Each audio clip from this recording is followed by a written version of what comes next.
Na igreja primitiva, as mulheres eram líderes. Para mim, Maria foi a primeira mulher sacerdote. Elas tomavam decisões e participavam das cerimônias do ritual eclesiástico. Uma mulher foi eleita uma bispa. Biblicamente, não há nenhum impedimento para que as mulheres possam exercer o sacerdócio. Aos poucos, esse lugar ficou ocupado só pelos homens.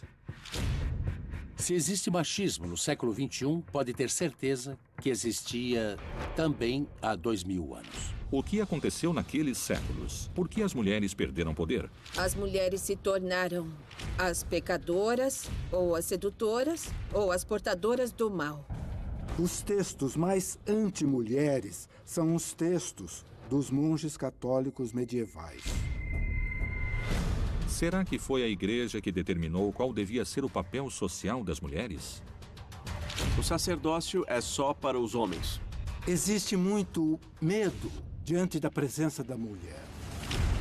Será que é verdadeira a história que se fala sobre elas nos textos bíblicos?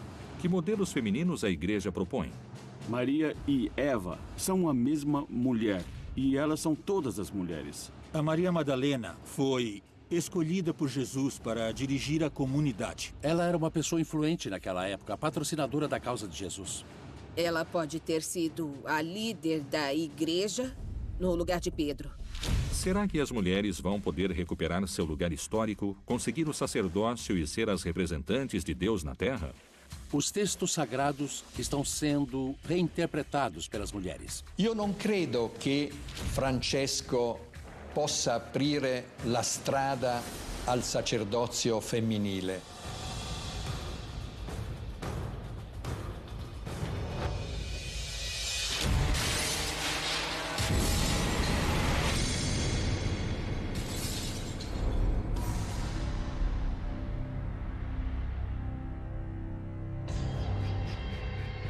A enorme devoção e os tributos recebidos pela Virgem Maria a tornam uma forte representante feminina para todos os fiéis.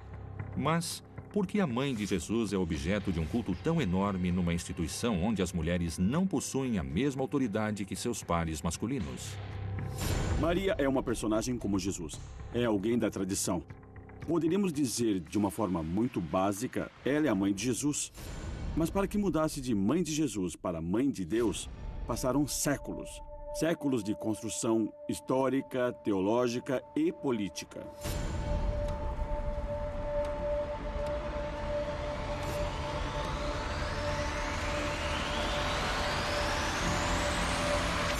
Até o século IV, existiam igrejas e organizações cristãs que consideravam que Jesus era filho biológico de José e de Maria. Outras igrejas não. Segundo o Novo Testamento, Maria concebeu Jesus por obra e graça do Espírito Santo. Por que era tão importante que ela fosse virgem? São Tertuliano, bispo de Cartago, no ano 150, disse que o cristão deveria ser preservado desde que era menino ou de menina, para que nunca tivesse uma mácula, para que fosse imaculado ou imaculada. E o que é chamado de mácula? Atualmente, mácula se refere ao orgasmo, aquilo que os pagãos chamavam de clímax, que era a base da religião pagã. E aí criaram este modelo, em que o cristianismo tinha que apagar tudo que era pagão. O orgasmo era uma coisa natural, e as coisas naturais e na natureza vive o diabo. E na natureza está o pecado original. Então era necessário tirá-lo da vida dos cristãos. Foi por esse motivo que eles inventaram que Jesus também nasceu de uma virgem sem mácula. Quando se fala sobre a Imaculada Concepção da Virgem Maria, quer dizer que a Virgem Maria nasceu sem o pecado original. O pecado original é o pecado da soberba, pelo qual Adão e Eva foram expulsos do paraíso.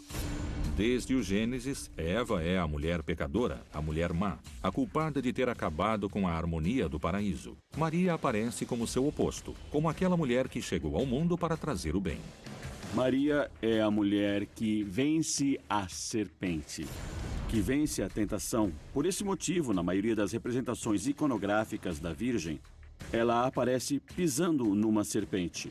Algumas interpretações psicanalíticas poderiam interpretar isso como a negação da sexualidade. O assunto sobre a concepção de Maria é um assunto que realmente se trata de um ato de fé. É um ato de fé entender nesse mundo da razão que uma pessoa possa estar grávida sem ter realizado atos sexuais com seu par. No mundo da razão e das explicações lógicas, isso não é possível. O caso é que a igreja só se preocupou com os seres humanos da cintura para baixo. Para mim, a virgindade significa não ser corrupto. É verdade. A teóloga Elizabeth Johnson fala que nós não deveríamos nos intrometer na sexualidade de Maria. Esse é um assunto privado. O que deveria nos interessar sobre Maria é seu posicionamento diante do projeto do Reino de Deus. Segundo as investigações que foram realizadas, especialmente aquelas feitas pelas estudiosas feministas, o papel da mãe de Jesus no cristianismo primitivo não foi o de uma simples testemunha. Ela é a herdeira das mulheres profetisas do Antigo Testamento. E ela também é a restauradora da memória histórica das mulheres que participaram no processo de reconstrução do povo de Israel. Isso deveria ser mais lembrado do que o fato de Maria ter sido virgem antes, durante e depois do parto. É importante ressaltar que estamos falando de uma mulher que tem um projeto pessoal, de alguém que contribuiu à história com a humanidade de Jesus. Se Jesus, o Filho de Deus, conseguiu encarnar, foi graças à dimensão física que Maria lhe deu. Deus deu a divindade a Jesus e Maria lhe deu a humanidade. Ela o fez real, concreto e histórico. Por que será que se construiu a imagem de Maria pura e virgem acima da imagem de uma mulher lutadora? Se tivesse sido diferente, será que isto teria influenciado o papel feminino ao longo da história? A figura de Maria foi lembrada tradicionalmente como uma mulher que fez o que Deus queria. Virgem, obediente, uma mulher fiel. Uma mulher com características que foram atribuídas pelos homens, escritores do texto bíblico. Isso causou muitas controvérsias. As mulheres que faziam parte do cenário religioso. Porque ninguém consegue chegar à magnitude de ser mãe, esposa e virgem ao mesmo tempo. Isso é uma contradição. Dentro de uma cultura machista, é muito interessante que exista um personagem feminino como uma deidade. Mas que não haja necessidade de um enlace com mulheres como nós na sociedade em geral. Será que a igreja ganhou algum benefício com a institucionalização da imagem de Maria? Qual pode ter sido esse benefício e por quê? Se continuarmos falando de um personagem feminino que vai perdoar tudo, que não vai se importar se você errou, que vai ser uma mulher abnegada e que sempre vai estar do seu lado, nós acabamos criando uma imagem que foi construída a partir de um modelo patriarcal, religioso. Ela é uma figura inatingível, uma figura que não existe. E por isso vai se criar um sentimento de frustração nas mulheres crentes. O peso patriarcal, segundo sociólogos e historiadores, foi decisivo na sua conformação. Será que a história de Maria está marcada por aqueles que a escreveram? Possivelmente, depois de 2000 anos, essa relação esteja mudando. Entretanto, nossa cultura continua sendo patriarcal. Continua sendo misógina, homofóbica, hedonofóbica, porque existe o medo de sentir prazer. Somatofóbica, porque sentimos medo do corpo. E tudo isto nós também herdamos da tradição religiosa, que falava que o corpo era algo ruim. E que isso criou culpa em nós. Isso fez com que nós pensássemos no pecado original como se ele fosse a sexualidade. Mas podemos encontrar nos textos da Bíblia que o conceito de pecado não existe. O que existe é o conceito de erro.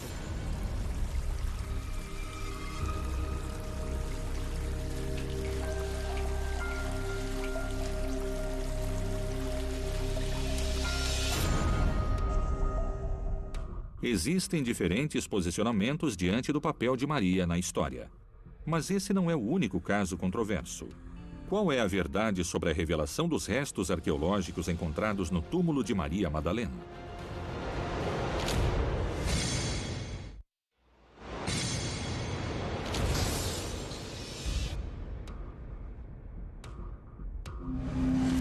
Quem foram as mulheres mais marcantes da igreja? Qual foi seu papel no plano divino de Jesus? Os relatos de fé revelam sua verdadeira humanidade? Uma das características que podemos dizer que existe desde as origens do movimento de Jesus é exatamente a mensagem dirigida às pessoas que estão à margem. É uma mensagem dirigida ao povo, dirigida às prostitutas, dirigida às mulheres. Jesus não tem uma conotação de juízo referente à sexualidade. Vamos nos lembrar da mulher que foi levada a Jesus porque cometeu adultério. Jesus falou: quem nunca cometeu um pecado, que atire a primeira pedra. E ninguém jogou a pedra. E ele mandou a mulher embora de lá com um gesto muito lindo. Ele disse: mulher, ninguém te condenou, eu também não te condeno. Isto significa que para Jesus a sexualidade não tem nenhuma conotação de pecado. Nos textos bíblicos aparece a figura de Maria Madalena, uma mulher que ficou conhecida popularmente como uma prostituta endemoniada. Maria Madalena está descrita no Novo Testamento como uma mulher que foi curada por Jesus e que, junto a outras mulheres, se tornou uma adepta muito próxima de Jesus. E ela, com essas mulheres, seguiram Jesus durante todo o seu trajeto até Jerusalém. E elas foram testemunhas da crucificação e da sua sepultura.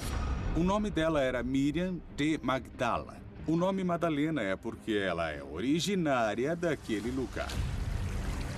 Mais do que os reconhecimentos posteriores, a figura da Maria de Magdala está associada à mulher cortesã que tenta, seduz e leva ao pecado. Magdala, como sabemos, é uma cidade pequena que fica na frente do lago de Tiberíades. E essa cidade ficou conhecida exatamente graças a esta mulher. Isso significa que Maria de Magdala tem poder de liderança nesta cidade. Porém, os restos arqueológicos encontrados na cidade de Magdala mostraram o lado desconhecido de uma mulher que pode ter sido muito importante na construção do projeto de Jesus. Graças aos novos descobrimentos arqueológicos em Magdala, foi possível reconstruir não só toda a vida de Madalena, mas também reconstruir esta cidade. Ela era uma mulher que tinha riquezas. Podemos pensar nela como na mulher mecenas de Jesus. A única mulher que ele reconhece, que ele chama pelo nome, que ele a encaminha, como faz com qualquer profeta, com qualquer discípulo, com qualquer apóstolo. Inclusive, no Evangelho de Maria Madalena, Maria ensina a Pedro.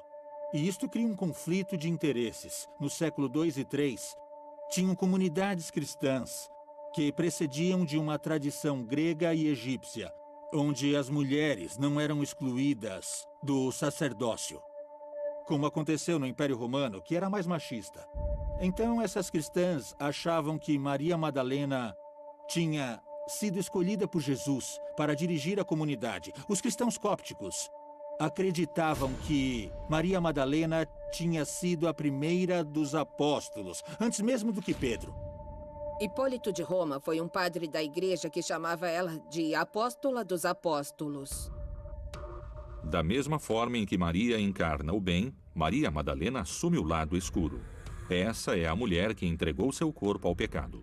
Se existe machismo no século XXI, pode ter certeza que existia também no patriarcado há 2000 anos. Maria Madalena, segundo a leitura tradicional dos homens, era uma prostituta. Os textos sagrados estão sendo reinterpretados por mulheres. A leitura das mulheres tem indícios de que ela era uma pessoa influente naquela época, uma patrocinadora da causa de Jesus. E ela sempre tinha muitas discussões com os discípulos de Jesus, e eles reclamavam com Jesus porque Maria Madalena debatia ideias junto com eles. A igreja sempre considerou Maria Madalena como uma das discípulas mais importantes de Jesus.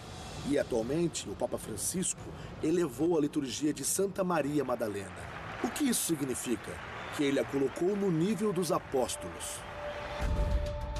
Que bom que exista o reconhecimento da figura de Maria de Magdala. Mas a mentalidade da sociedade continua pensando em Maria de Magdala como se fosse uma mulher pecadora. Isso significa que a mentalidade da sociedade precisa ser reconstruída, porque no âmbito religioso, as mulheres passaram a ser as pecadoras, as sedutoras, as portadoras do mal ou as responsáveis pelo pecado do mundo. Uma das perguntas que surge relacionada ao vínculo entre Jesus e Maria Madalena é: qual era a sua verdadeira relação? Eles eram amigos? Eles tinham um vínculo político? Ou eles eram marido e mulher? Nos evangelhos, vamos ver que ele está sozinho. Vamos ver um Jesus solteiro. Isso seria muito estranho, porque um homem judeu, na idade em que ele estava, deveria estar casado, ter filhos. Inclusive, fala-se que Maria Madalena poderia ter sido a mulher dele. E fala-se que eles tinham um filho. Eu não fico escandalizada. Não vou dizer que Jesus e Maria Madalena não tiveram relacionamento. Era a coisa mais normal do mundo. O povo judeu e seus rabinos têm hábitos muito especiais. E uma coisa que se conhece sobre os rabinos é que eles não podem ser tocados pelas mulheres que não sejam suas esposas. Seria muito curioso, porque se eles tiveram o mesmo relacionamento, a primeira coisa que Jesus teria dito para ela seria: não encoste em mim.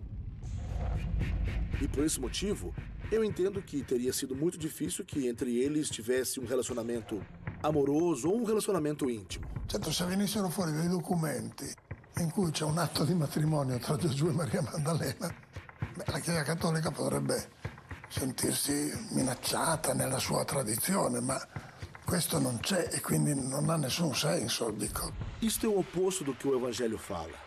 O relacionamento de Maria Madalena com Jesus foi de discípula e de mãe.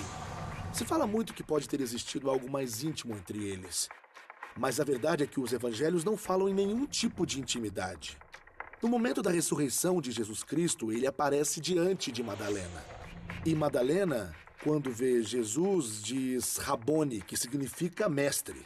Se ela tivesse mesmo um relacionamento mais íntimo com ele, ou se tivesse sido a mulher dele, o mais lógico seria que ela tivesse falado meu esposo, amor, querido. Em que momento Madalena deixou de ser considerada uma figura fundamental entre os apóstolos de Jesus e começou a ser retratada como uma mulher que oferecia serviços sexuais? Gregório Magno, ou Gregório Grande, no ano 491, deu um sermão onde ele confunde Maria de Magdala com a pecadora, com a prostituta, com a adúltera. E a partir desse momento, Maria de Magdala fica conhecida na tradição católica como uma pecadora. Pensemos que se trata de uma confusão, pensemos que não existiam tantos estudos sobre o texto da Bíblia, mas também pode ter sido uma confusão de propósito. O que está escondido por trás desse possível erro histórico? Por que para a igreja não seria algo bom que Maria Madalena assumisse uma liderança inesperada na história religiosa?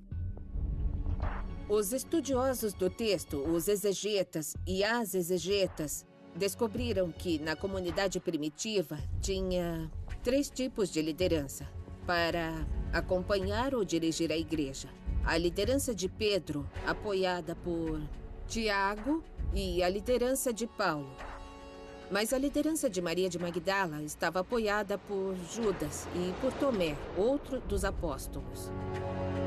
Então, acredita-se que Maria de Magdala exercia uma liderança importante na comunidade e que, para tirar a liderança dessa mulher, eles acabaram colocando a interpretação do texto de Gregório Grande, associando ela a uma mulher pecadora ou prostituta. Desse jeito, Maria de Magdala ficaria desprestigiada na história da Igreja Católica. E, curiosamente, os artistas a retratam como uma mulher que está sempre chorando, com o torso nu, penitente, pagando pelos seus pecados. Estamos falando de uma distorção, porque é muito provável que Maria de Magdala pudesse ter sido a líder da Igreja em lugar de Pedro. Qual é o papel político que a igreja deu às mulheres no decorrer da história? Por que elas perderam poder? Que temores provocava a presença delas no mundo dos homens?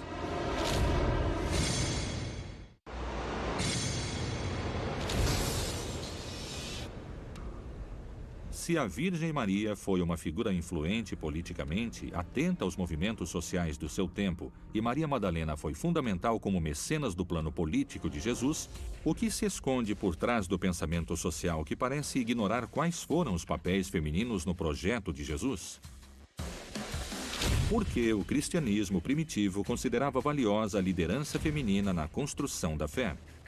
O que provocava nos homens daquela época essa ascensão nos níveis do poder? Bom, no cristianismo primitivo, quer dizer, na igreja do século I, encontramos líderes reconhecidas, como profetisas, diaconisas, presbíteras, as anciãs, as viúvas, que era um ministério que se reconhecia na igreja primitiva. Inclusive, algumas mulheres exerceram o trabalho de episcopas. Nos textos de São Paulo, curiosamente, podemos encontrar muitas mulheres diaconisas sendo líderes e que foram escolhidas por Paulo. Curiosamente, o papel das mulheres, tanto no Antigo Testamento quanto no Novo, é muito importante. De alguma forma, quando Jesus morre, todos os homens fogem assustados, aqueles que enfrentam, que vão ao sepulcro para procurar Jesus são mulheres.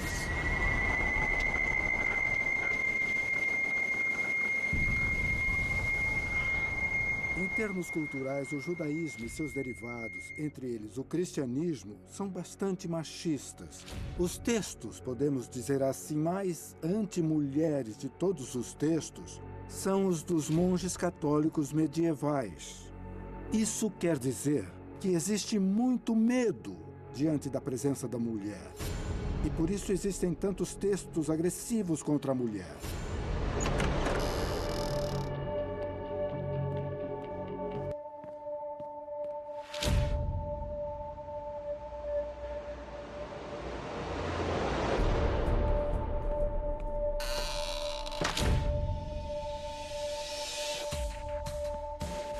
A igreja é uma instituição misógina porque, digamos, 60% dos participantes nas igrejas, não só da Igreja Católica, mas de todas as igrejas de um modo geral, são as mulheres. Mas nós nos tornaram consumidoras de religião, não participantes dela e não capazes de liderá-la. Se pensarmos na misoginia como a exclusão somente por questões de gênero, então, neste caso, podemos dizer que sim, que a igreja teve uma prática misógina. Dá para perceber que não existe dialética, então o homem não se opõe à mulher. O que acontece é que o significado do homem é a mulher e o significado da mulher é o homem. Mas, ao mesmo tempo, preciso afirmar, e para mim está muito claro como sacerdote, que não há sacerdote sem mulheres, porque, por exemplo, não teria existido Jesus sem a Virgem Maria. Ela é a rainha do céu e da terra. Pode-se dizer que na igreja a rainha é a mulher.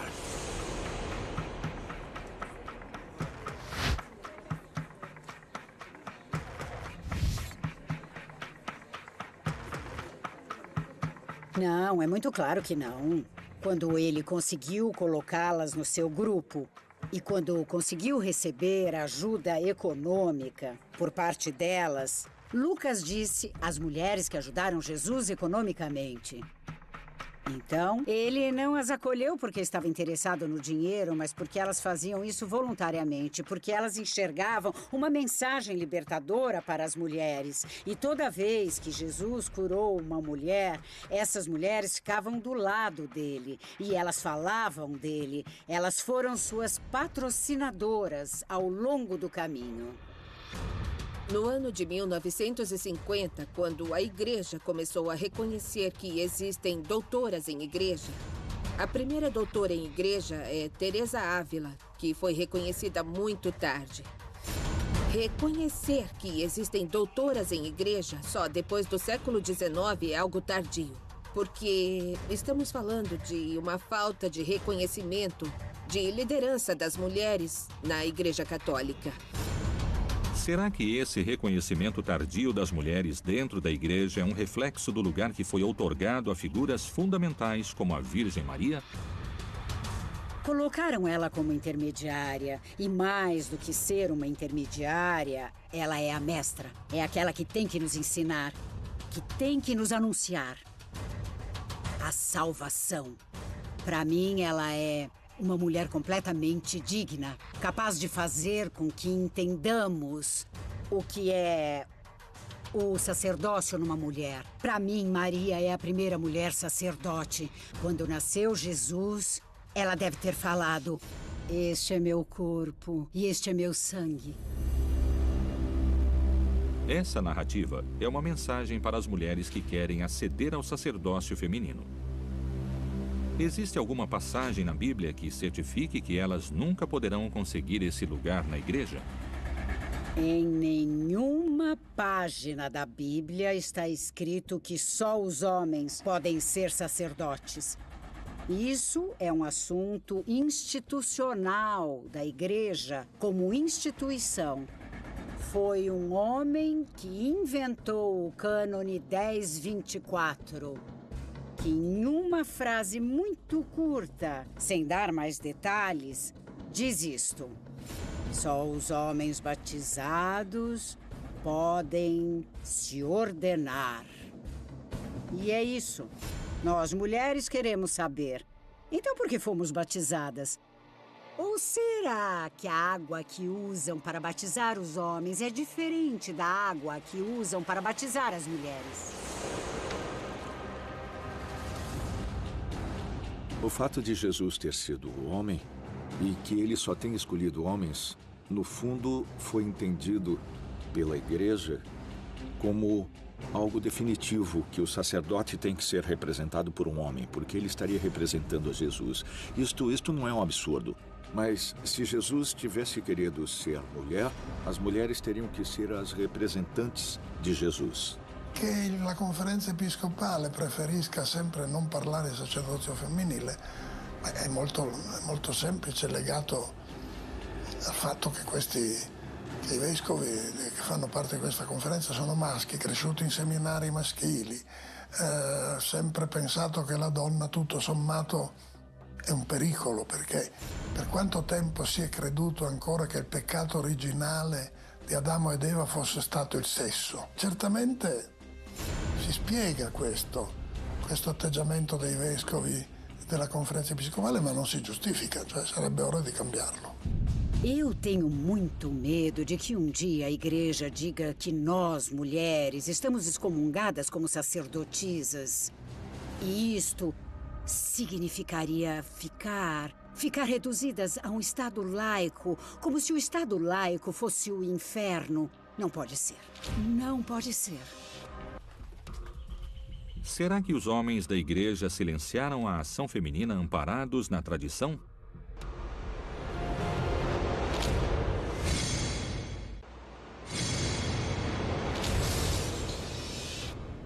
O trabalho intelectual, social e político das mulheres na igreja foi ficando esquecido com o passar dos séculos. Houve uma intenção de que isso acontecesse? Jesus acreditou nas mulheres e na sua capacidade política para realizar seu projeto divino. Porém, seus sucessores negaram às mulheres um lugar na igreja. Por que só os homens podem se tornar sacerdotes? Os textos bíblicos admitem as decisões dos representantes de Deus na terra? Ou será que é a tradição que apoia essas ações? É um erro pensar que só os sacerdotes mandam na Igreja Católica. Tem muitas mulheres laicas, mães de família, tem muitas mulheres nas ordens religiosas, tem muitas freiras. Muitas freiras que são protagonistas da fé dos católicos e que são elas que fazem com que a Igreja continue firme em lugares onde os homens não seriam capazes de ir. Esse assunto é uma questão de tradição na igreja. É uma tradição patriarcal que nos exclui pelo motivo do nosso sexo. E isso acontece, eu diria, em grande parte, à tradição e à doutrina dos padres da igreja. Onde existe uma mentalidade greco-romana e onde existe a filosofia grega que fala que a mulher não é capaz de liderar a igreja. Para eles, o fato de Jesus não ter escolhido entre seus apóstolos a uma mulher não é tão relevante quanto é para os católicos. Para os católicos, o fato de Jesus ter escolhido somente apóstolos homens e que mesmo que ele tivesse discípulas, ele não tenha escolhido nenhuma para entrar no seu grupo de apóstolos, significa sem dúvida que o sacerdócio é só para os homens. A igreja se construiu sobre os pilares da tradição. O que se impõe como único caso? Será que sua reinterpretação enfraqueceria os eixos da fé? Na antiguidade, sabemos, através da segunda carta de João, que em algum momento uma mulher foi eleita como bispa de uma comunidade. Isso equivale ao sacerdócio ou ao bispado, quando eles se desenvolveram. Isto é, tem uma tradição antiga que fala sobre mulheres com cargos, às vezes de poder, às vezes econômicos e às vezes até cargos no clero dentro da comunidade cristã. Não há nenhum elemento na tradição judaica cristã e nem nas origens do cristianismo que impeça que as mulheres se tornem sacerdotisas ou mesmo bispas, como fez o anglicanismo, claro. É preciso lembrar que o anglicanismo sofreu para conseguir isso. Sofreu quando, na Inglaterra, algumas mulheres foram ordenadas bispas, mas com o tempo a poeira baixou. O machismo foi diminuindo e atualmente podemos ter isto, por que não? Em outras religiões parecidas com a religião cristã, mulheres que predicam, que consagram, mulheres que podem ser sacerdotisas ou bispas e que não estariam contradizendo de forma alguma a tradição. Que consequências poderia ter isto? O evangelho ficaria enriquecido graças aos novos pontos de vista, com novas perguntas, com novos sentimentos. Eu acho que nem mesmo a ortodoxia e nem a essência do cristianismo correriam perigo. Poderia ser enriquecido com outros olhos, os olhos da mulher contemporânea. A forma de transmitir essa mensagem é, em primeiro lugar, indo à fonte, lendo a Bíblia. Porque existem diferentes interpretações daquilo que a Bíblia fala. Qual é o posicionamento da Cúria sobre o sacerdócio feminino? O Papa Francisco tem um posicionamento claro sobre isto? Será que no futuro a mulher poderia se tornar santa pontífice? Certamente la Chiesa cattolica, ma anche altre chiese cristiane, tutte le chiese cristiane fino all'Ottocento, per esempio, anche nel mondo protestante, hanno avuto una forte impronta patriarcale, che è presente anche nell'ebraismo da cui è nato il cristianesimo. Devo dire che questo è un argomento assolutamente poco valido dal punto di vista dogmatico. Pietro era pescatore, era sposato, ed è stato il primo papa, e invece oggi il papa non è un pescatore, non è sposato, allora perché non avrebbe diritto di essere papa? Sulla tradizione, perché appunto la tradizione è quella roba che si riceve, si trasforma, si applica, ma anche si modifica in qualche modo. Credo che possano cambiare, anzi dovrebbero cambiare. Na procura do papel imaginado, as mulheres católicas tentam novas atuações na área eclesiástica. Eu já dirigi uma cerimônia com amigos sacerdotes. Alguns sabem que eu sou presbítera, outros não. Continuo recebendo a comunhão. Nós, as primeiras mulheres, fomos ordenadas por um bispo que estava exercendo seu cargo em Roma. E nós não podemos falar o nome dele, nem de que país ele é, para que ele não tenha problemas em Roma, porque ele ainda é vivo. Nós não nos afastamos da igreja. O que nós queremos? A sucessão apostólica do serviço. O que provoca nas mulheres da igreja a chegada de Francisco?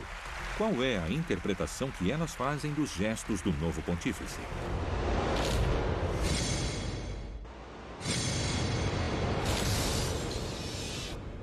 O papel desejado por Jesus para as mulheres da sua igreja está longe ou próximo do espaço que seus herdeiros dão atualmente às filhas de Deus.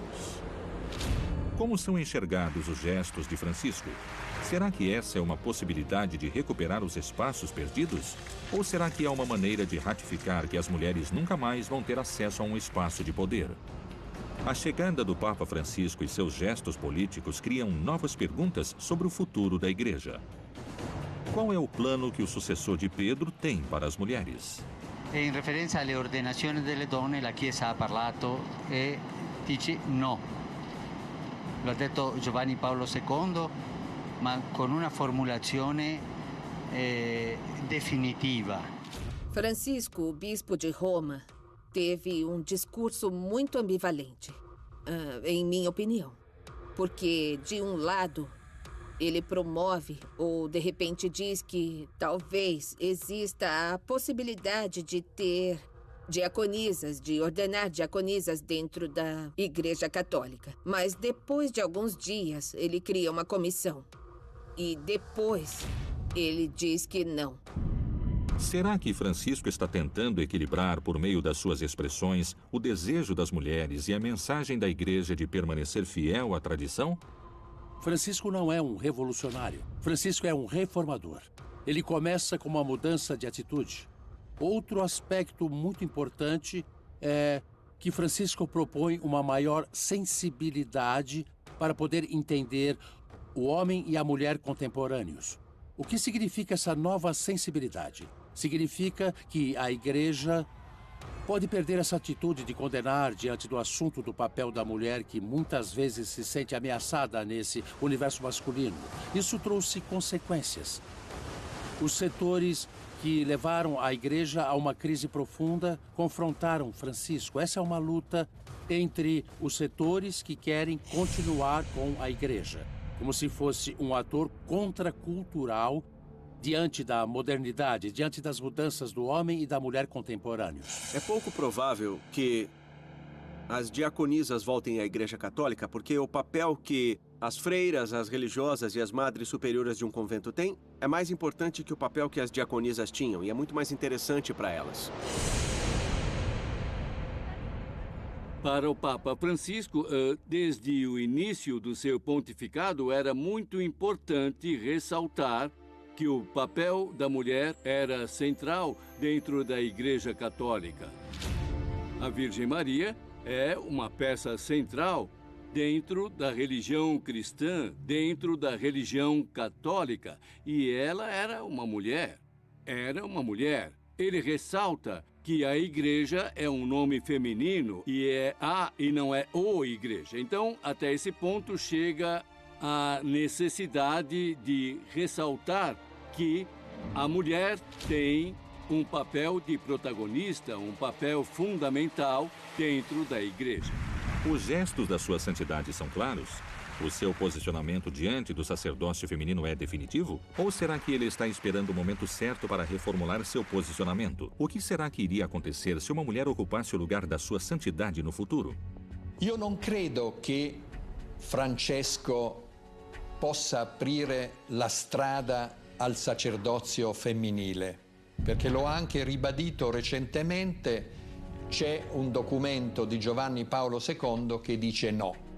Ele se referiu ao que João Paulo II disse sobre a porta estar fechada. Escuta aqui, que porta? Não há porta nenhuma. Ninguém tem essa chave. O que é isso? Mas ele é um homem muito inteligente porque ele se protegeu no outro. Para mim, Francisco é admirável.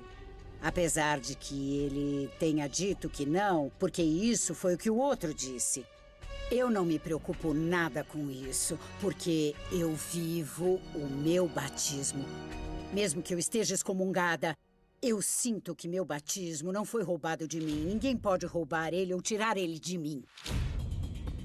Francesco è il primo papa che ha detto ufficialmente che le donne nella Chiesa devono andare in posti dove decidono ed esercitano autorità. Não necessariamente sendo sacerdotes ou sacerdotisas, não só assim, mas também em outros papéis fundamentais também dentro daquilo que a sociedade é, dentro daquilo que a família representa. Quando estávamos no avião e perguntamos ao Papa sobre o papel da mulher na igreja, ele disse que está analisando como dar mais presença à mulher. Ele não gosta que se deseje reduzir as mulheres ao sacerdócio, que se fale que para que as mulheres possam mandar na igreja, precisam ser sacerdotes. O sacerdócio é o lugar que as mulheres querem? Nesse ponto, as mulheres de fé e o posicionamento do Papa concordam? Eu acho que não precisamos de hierarquias. Nós precisamos ter o reconhecimento dos cargos de liderança em igualdade, mas não em hierarquias.